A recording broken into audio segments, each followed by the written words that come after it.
Hey, I'm Decathlon Gamer, and welcome back to PCM. It is episode number 13 of Career Mode, and we are into the National Championships now. Hagens has a chance at a top 10. It is a slender chance at a top 10. But as he does have a shot, we're going to see what we can do to get him into that top 10. Now, something that I have noticed that happened recently. If you remember last episode, we finished with a huge success. As we pass up a rider here, we finished with a huge success in which we achieved a goal that was feeling really tough. We got it just at the right time, and what happened in the aftermath, which it's only been 4 days in the game world, something along those lines. What happened in the aftermath was disturbing, because instead of seeing our evaluation go up, the evaluation went down. And after looking through, the only thing that I could figure, as we are third at the time check, and there's only about 5 riders after me, they very well could knock me down a peg, but we are in great shape, plus plenty of energy to spare. However, there is a pretty hefty climb that you finish on. Hagenzo, 67 mountain rating, might do okay with that climb. Well, anyway, the only thing that I could come up with that would explain why we saw a drop was our squad evaluation going down, which means whoever we were relying on for popularity at the time, their popularity has faded. I'm guessing the Guam one was so key, so pivotal for us. We go through, by the way, we're down to 4th at the first time check. We are now 2nd at the second time check. We were 3rd when we first went through it. So we have 3K to go here, and you can see we're pushing pretty hard. 2K to go now. 1.5K to go. We're definitely able to push harder through here, which is a good thing. Final kilometer. Yellow bar is gone. Using up that red bar as we approach the finish line. Attack a little bit harder, and down to 10th. Boy, oh boy. That climb was good for some and not for others. Good for some and not for others. I don't know. That 10th is going to be awfully close. No, we're already 11th. Already 11th. Now 12th. Leknesund goes to the top. So close. 13th. He's just not much of a climber. The expected race day condition was +3. It didn't happen. If we had that +3, he would have had the 8 seconds he needed. Setting off with Bogley now. This is another one who's probably on the outside of the top 10 looking in, and more likely going to be 15th to 20th. I was hoping for a race day condition bonus of some sort to help us out. It's another 0. So no luck so far on the race day condition draws. Now, Bogley was not somebody that we were expecting anything more than a +1 on. Huggins was expected to have a +3, so we have definitely not done well on the draws so far today. The weather is poor, of course, but Bogley, first time check, is 12th place, outside looking in. His number 121 means there's a good, 11, 12 riders after him. So, there's going to be some more guys coming, and you can see he's already dropping further. 14th now, as at least a few of those guys have gone through. 15th now. So we are definitely on the back foot on this one as we continue to make our way around the circuit. Now inside 20K to go. Just about halfway, and we're just about right where we need to be on the consumption side. Means I've upped tempo, which has brought us back down, so we'll back off a little bit to make sure we don't drop too low. That's 77. Seems to be just about doing it for us. In the end, we finished 19th in the first sector. No, 20th. I thought that was already all the riders by that point. And we're getting passed up by Bisker's probably the favorite. I'm not thinking about the win. I'm now 22nd. Okay, it's too low, but hey, top 25 even could still be good for us. 8th at the second time check at this point. That's better. It's improved the position as we approach the finish. We also have that little bit extra as we head towards the end, so we're going to push even harder. Let's go 80. 4.5K to go. Under 3K. Just 12th. We have not slipped as much. Just over 1K to go. through the roundabout, across the finish line, into 9th place. It's not going to be a top 10, but it's definitely going to be a top 25. Not bad. Not bad at all. Setting off for the Italian championships now. Frigo is another one of those guys outside of the top 10, looking in, hoping to get a chance. And this is an incredible race with 40K and the largest field that I have ever seen in a national race. The expansion of the database really showing its stuff right here. It's Italy, it's one nation, and there's 166 riders that set off before I did. And it looks like there's another 9 or so after. So 176 in the field. That's crazy. And I love it because it's a lot more realistic. You tend to get large fields for this. You get plenty of amateurs riding or youth riders riding. And yeah. So anyway, no chance. Absolutely no chance of winning this race. In fact, Filippo Ganna could literally have a -5 race day condition and still win this race by minutes. He is so much better ratings wise compared to the entire rest of the field. Let's go ahead and speed things up for a while. Still no luck on the race day condition. Frigo did not have any sort of bonuses, but he was expected to have a 0 at least. And he too, like every single rider that we have done so far, has a negative race day condition. But Frigo, fantastic at the first time check. 6th place, 13 seconds down is all. So he is looking to have a solid time right now. Again, riders behind him are even stronger, but if he is in this good of a position at this point, there is a pretty decent chance of at least getting that top 25 and maybe, just maybe, getting himself into the top 10. He is already down to 10th at that first time check, and I think Ghana is still out there. Yeah, we're down to 11th now, but we are 13th at the second time check, so it's actually not even as good. We're going to have to push a bit harder through here if we are going to make up some time. 79 now, the effort. 8K to go.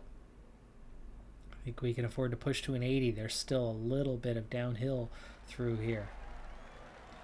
Can we make up the time we need? We're already down to 15th now at the second time check. First time check looks to have settled in at 12th place. Almost out of energy. 1.5K to go. Pushing. Final kilometer. Pushing for the line. And that is back up to 10th. But we know that's going to drop. We do know that that is going to drop. Race day condition. Race day condition. Oh my goodness. 3 races in a row that we have not seen a positive race day condition whatsoever, and a net -5 for these 3 riders have been, we've gotten top 25s on all 3, but that chance at a top 10, that outsider who had a chance at a top 10 has just failed on all 3, and literally in each and every case we were probably a +1 or a +2 away from making it happen compared to what they had. Meaning, you know, if we had a net neutral on the expected right now, we probably could have gotten top 10 on possibly all 3. Filippo Ganna wins by a minute over Moscon. Should have won by a lot more than that, I think. Moscon probably had a really good race day condition though, as he was only on par with those around him, and he finished a full minute ahead of anybody else. So we're in Utzenfeld, and now Coop has his chance. German National Championships. Coop, not a good time trialist at all. 61, 60 prologue, and it is a mix with the distance we have here. However, this stage is about the climb and the descent, and Coop is much stronger at those. Those are 2 of his strongest attributes, and had a +5 expected race day condition, and I finally get a neutral race day condition. He got the +5. This was fitness peak, objective, favorite race, etc., everything. And Coop came into this thing hard charging, and so far is doing quite well for himself on this one. And yeah, I am so excited that he has got a legitimate chance to get a decent performance out of this one, maybe even into the top 10. No way is he competing with Shackman or Kamna, Sudolin. He's not going to get up there around there. But with this race day condition, I think he's got a pretty good chance at the top 5. However, a big climb one like this, so hard to judge. So hard to judge the effort necessary. And with an 84, I may be going way too hard. But ultimately, you really just need to get over the climb and then hang on otherwise and not completely bonk out. So far, so good on that part, as we actually have quite a bit to spare. In fact, I'm thinking about going 86 now, 14K to go. Just got to make it over the top.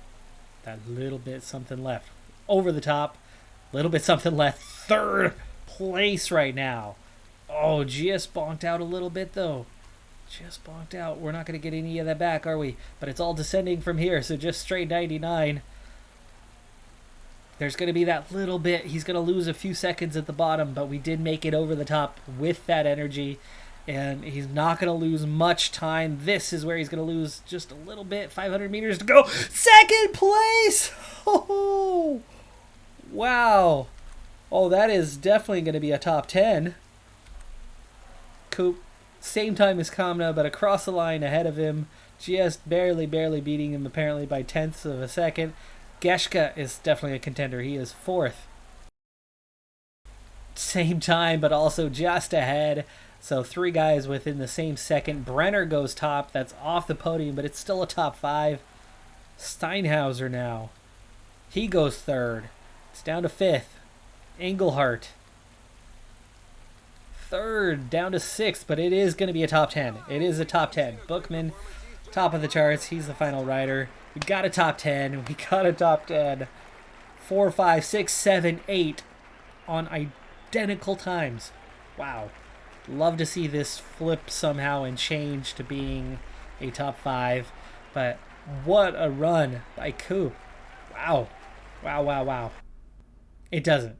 Times stay the same. Actually, it did flip. Geshka and Kamna, they flipped, but otherwise Engelhardt, Steinhauser, and myself stayed in the same spots. I don't know how they do that. I don't know why it does that. Why one calculates it this way and the other calculates it another. It's not flipping it to who crossed the line first or anything like that.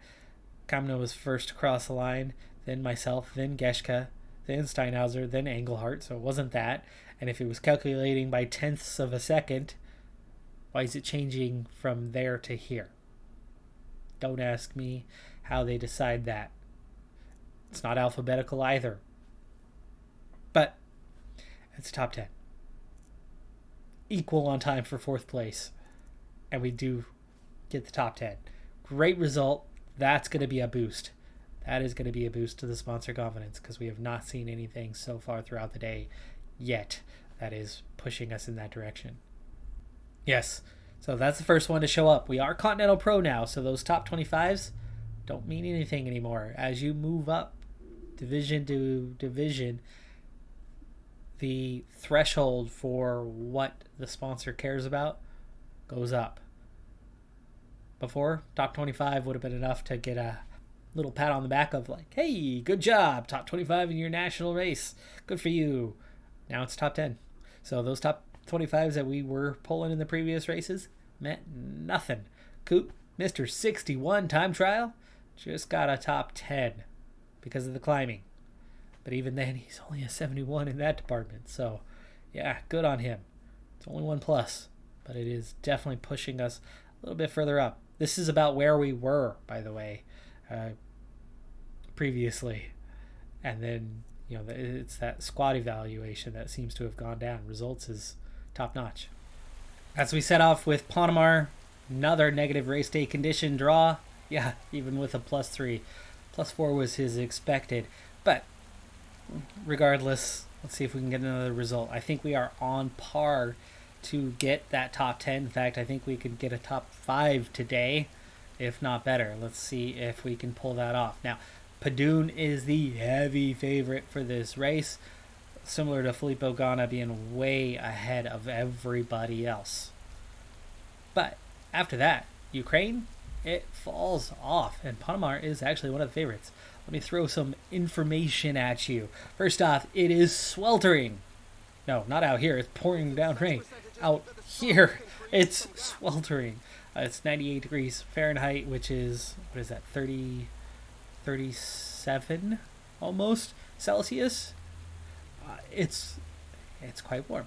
It's quite warm. Have a nice air conditioning unit, but a large house. There's some cooling to do, and I'm in a room with 3 computers in it, and yeah, it's starting to heat up in here a bit. Late afternoon. Anyway, while I continue to pedal away at the effort to continue getting the content out instead of staying in the cooler environment in the other rooms, Panama is doing just fine, though we are definitely expending some energy with this climb right now. I think we are going to have to back off a little bit to get to the end, but I think we've made some really, really good time as long as we don't run out before the end. Anyway, right now only 8 riders have finished, and we're talking about huge time gaps. 5.5 minutes from the top of the leaderboard to the bottom of it right now. Is the 10th rider is now crossed, and I'm the next to last out there, so all I have to worry about behind me is Padoon. We'll check on him here in a little bit, but right now that is the top time at the first time check. But of course we did go pretty deep to make that happen. Bodiak is the next closest. We've got 3/4 of a minute's advantage, and I'm ahead of Padoon at this stage. 22 seconds ahead of Padoon. With that +3 race day condition, I am looking pretty dang good. Can we hang on to it, though? Obviously, we've gone deeper than we can afford to give, but there is some descending in that third check. All right, let me throw some more information at you. So Panama is our weakest rider that we signed this year in terms of current ability. We brought in, 9 guys, 10 guys? I think it was 10. 10 riders that we brought in. Right now, based on how they've developed so far this season, Panama is 10th out of 10. Though, he still, when compared to every single rider we had coming back that had more than 1 year on their contract, every single rider, he's ahead of all of them. Still, top of the time charts at the second time check, 41 seconds. So he's lost a couple, 2 or 3 seconds to Kabzar, but he's pushed everybody else further away. Padoon, 1 second ahead at the second time check. So Padoon coming on strong. Third time check, Shevchenko is on top. He was only 1:28. Is this because we're still waiting on some guys to cross line? Probably. 1 second separating us from Mark Padoon. Do we have a chance to take that jersey? Padoon's heavy favorite, and he has come back at us, and we are nearly out of energy here. I don't know if there's enough descending to make the best of it to still get to the end. We'll see. New top time. Kabzar is the one we got to watch out for. Bodiak was fading. There's Kabzar, 46.59, half a minute ahead. We have already used up all of the yellow. We are into red bar now with 3K to go, but we are descending. How do I do descend? Not very good as a descender. 69, 1K to go now. Still pushing to the end. There's a little bit of pedaling, I think, to do. Yes, there is. We had the red bar to do it. We used it right to the line. Top of the time charts, but Kabzar is closing in on us, which means Padoon's going to be ahead. He is. But it's a podium. It's a podium. That's going to be a good one. Sponsor's going to be happy with that. Padoon almost a minute ahead.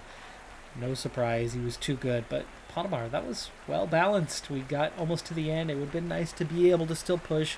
Obviously, the others kind of made up some ground. But we pushed where we were able to make up some ground because we weren't better than the other riders. Padoon was better than all of us. But then after that, we were very much second. I like that jersey.